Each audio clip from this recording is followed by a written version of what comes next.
जगतसिंहपुर जिला तीर्तोल थाना अंतर्गत मुलिसिंह पंचायतर कालीनाग गाँव में घटी एभली घटना। मिलिथिबा सूचना अनुसार कटक जिला अंतर्गत सालेपुर थाना गुआहालीपुर गाँवर फकीरुद्दीन खान को पुओ हिफजुल रहमान 2021 मसीह मुस्लिम रीतिनीति अनुसार पद्मपुर निकटस्थ त्रिलोचनपुर गाँवर शेख मुख्तार अली बड़ झी शेहनाज अख्तरी को विवाह करथिले। तांकर 1.5 वर्षर एक पुत्र संतान मध्य अछि। आज हिफजुल रहमान तीर्तोल थाना अंतर्गत मुलिसिंह पंचायतर कालीनाग गाँवर एक मुस्लिम महिला को विवाह करुवा बेले स्त्री शेहनाज अख्तरी पहुंची विवाह बंद करने सहित युवकों को माड़ मध्य मारिथिले। घटनास्थल में कनकपुर फांडी अधिकारी पहुंची उक्त युवक को उद्धार करने सहित थाना रे अटक रखी पचरा उचरा जारी रखिछि। ए घटना स्थानीय अंचल में बेस चर्चार विषय पलटिथिबा बेले पुलिस दोषी विरुद्ध में कि कार्यानुष्ठान नेउछि ताहा देखिबाकू बाकी रहिला।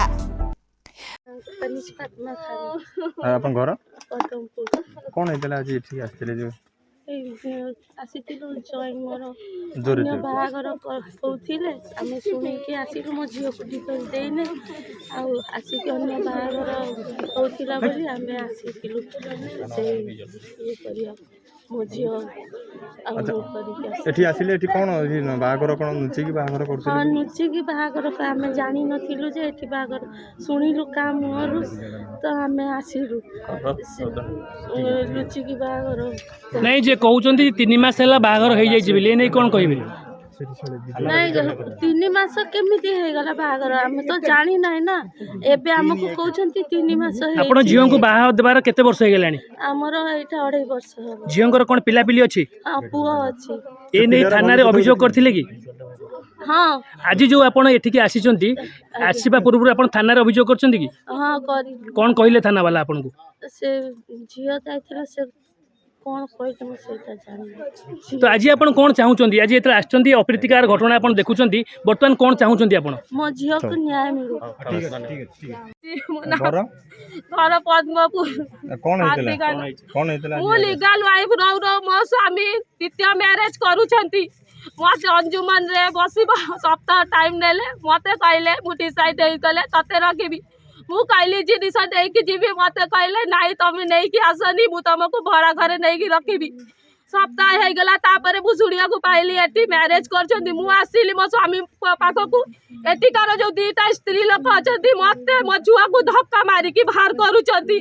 आज तांको झिया थिले मते कहछंती गेट आउट माने मु मूर्ख अछि के जाने मु तांको कि तांको झिया को किछि कहंती मु था तो मो स्वामी मु लीगल वाइफ अछि ना मु जदी डिवोर्स देई थांती ताहेले से द्वितीय मैरिज करताती।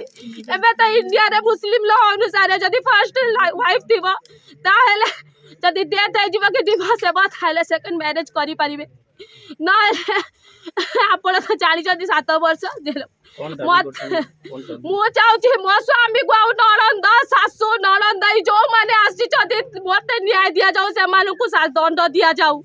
आपण अभी एठी पापा थाना रे आपण कोइ जणै एठी कार सरपंच कहले सरदार कहले जब विवाह हेनी मु रोकी दै छी हेबनी सेठी गला बेला को सरपंच कहले पुलिस बाबू को जब मैरिज हे जाई छी 1 तारीख टू एटी आछले एबे सरदार कहजदी हां हे जाई छी तमे बुझो तमे जाई एक्शन लियो से सरदार बिच कहू नांती आज तांको झियो दिले सही कथा कहितांते। आपण बागर केते वर्ष हेलानी? मोर बागर कोटा 28 वर्ष चाली छी 3 वर्ष हेनी जुलाई 5 हेले 3 वर्ष हेबा गया। ए छुआटा कहार?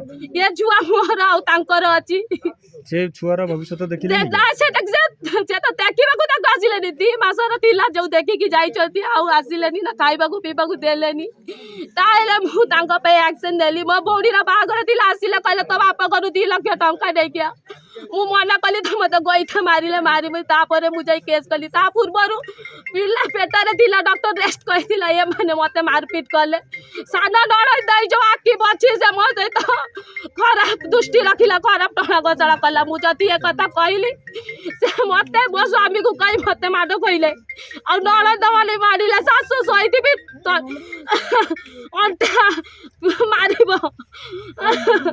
ଏବେ ଆପଣ କଣ ଚାହୁଁଛନ୍ତି? मु चाहूँ मत न्याय दिया जाऊ। आज्ञा आपन को परिचय रखिए ମୋ ନାଁ ସଫି ଆଜମ ସରପଞ୍ଚ ମୁଳସିଂ ଗ୍ରାମ ପଞ୍ଚାୟତ। कौन कहबे आज जो अप्रीतिकार घटना घटिला ये नहीं जो आपण जो कटकपुर फांडी रे जो समाधान ला नहीं कौन कहबे? ଦେଖନ୍ତୁ ଆଜି 12ଟା ସୁଦ୍ଧା ମୋ କତିକି ଗୋଟେ କଲ୍ ଆସିଥିଲା ଖାନଚନ୍ଦପୁର ଗ୍ରାମରେ ଯେଉଁଟାକି ମୋ ପଞ୍ଚାୟତ ଅନ୍ତର୍ଗତ 15 ନମ୍ବର ୱାର୍ଡ଼ ଯାଉଛି। ସେଠି ଏକ ବିବାହ ହେଉଛି ବୋଲି ଆମେ ଖବର ପାଇଥିଲୁ। ଆଉ ସେ ବିବାହରେ କିଛି ବ୍ୟକ୍ତିମାନେ ଆସିକି ଝାମେଲା କରୁଛନ୍ତି ବୋଲି ଯେତେବେଳେ ଆମକୁ ଖବର ଗଲା ମୁଁ ଯାଇ ଜାଗା ଉପରେ ପହଞ୍ଚିଥିଲି। ପହଞ୍ଚିଲା ପରେ ମୁଁ ଖବର ପାଇଲି ଯେଉଁ ବ୍ୟକ୍ତିର ବିବାହଟି ହେଉଛି ଏଇଟା ଦ୍ୱିତୀୟ ବିବାହ ଏବଂ ଝିଅ ପକ୍ଷ ସ୍ଥାନୀୟ ତିର୍ତ୍ତୋଲ ଥାନାରେ ଏକ ଅଭିଯୋଗ କରିଛନ୍ତି। ଯେଉଁ ଅଭିଯୋଗ ଆଧାରରେ ସେଠି ବିବାହକୁ ଅଟକାଇବା ପାଇଁ ପୋଲିସକୁ ଏତଲା ଦେଇଥିଲେ।